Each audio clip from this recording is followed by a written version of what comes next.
예수를 본받아 312번째 시간입니다. 오늘 말씀의 범위는 누가복음 22장 35절로 38절이며 제목은 두 개의 검입니다. 베드로와 다른 제자들이 예수를 버릴 것에 대해서 예고하신 후에 예수님은 갑자기 다음과 같은 질문을 던졌습니다.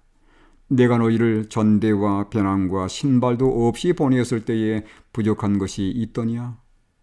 12 제자들을 안수하시고 그들을 전도자로 내보내실 때 예수님은 다음과 같이 당부했습니다.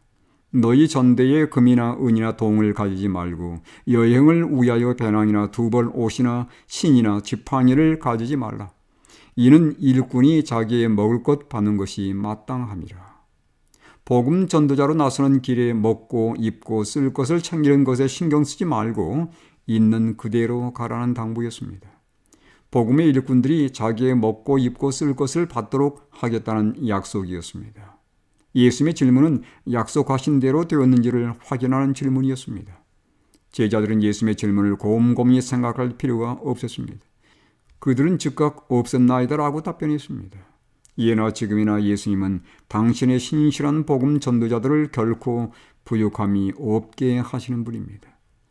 감람산으로 가시면서 이제 예수님은 예전과는 다른 지시를 내렸습니다.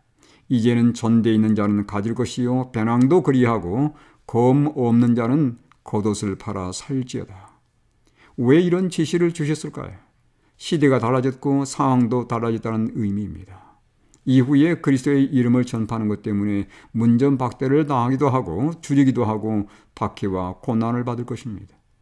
예수님의 말씀은 바로 그러한 때를 위한 것입니다. 바울도 일꾼이 그 삭슬을 받는 것은 마땅하다고 했지만 그리스도의 복음에 아무 잔의가 없도록 하고자 자기의 쓸 것을 벌어가면서 복음을 전파한다고 증언했습니다. 그런데 여기에서 특별히 검을 사도록 하신 이유가 무엇일까요? 겉옷을 팔아서라도 그 검을 사라고 말씀했습니다. 당시 겉옷은 저녁에는 이불처럼 사용이 되었기에 네가 만일 이웃의 옷을 전당 잡거든 해가 지기 전에 그에게 돌려보내라고 권면하고 있습니다. 그렇게 중요한 겉옷이지만 칼은 그것과 맞바꿀 만큼 중요한 것이었습니다. 칼은 전쟁에서 쓰이는 무기입니다. 그런데 예수님이 의도하시는 것은 바로 영적 전쟁에서 쓰이는 무기였습니다. 그것은 바로 성령의 검 곧 하나님의 말씀을 가지라는 당부였습니다. 하나님의 말씀은 칼입니다.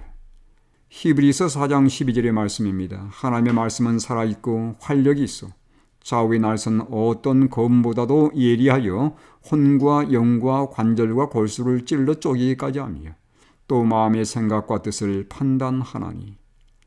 이 말씀처럼 하나님의 말씀의 칼은 놀라운 능력이 있어서 세상의 칼이 할 수 없는 그 이상의 일을 할 수 있습니다.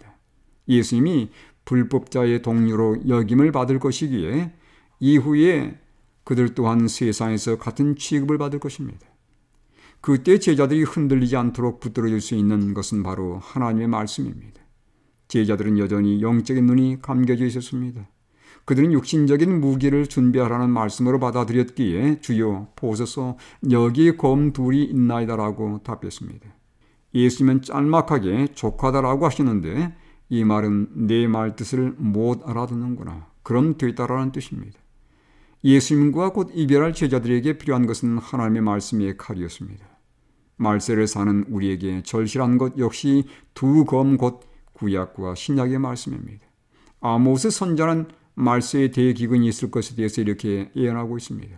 주 여호와의 말씀이니라. 보라 날이 이를지라 내가 기근을 땅에 보내리니 양식이 없어 주림이 아니며 물이 없어 가람이 아니에요. 여호와의 말씀을 듣지 못한 기갈이라. 아모스 8장 11절입니다. 말세에 말씀의 기근이 있을 것에 관한 예언입니다. 말씀을 손에 갖고 있는 것만으로는 아무 의미가 없습니다. 그 말씀의 떡을 개인적으로 날마다 먹어야 살아나는 것입니다. 말씀을 읽고 묵상하며 하나님의 뜻을 깨닫고 믿고 순종함으로 그리스도 예수를 닮고 마귀의 시험을 이기는 것이 예수님의 바람입니다. 그 두 검을 오늘도 갖추셨는지요?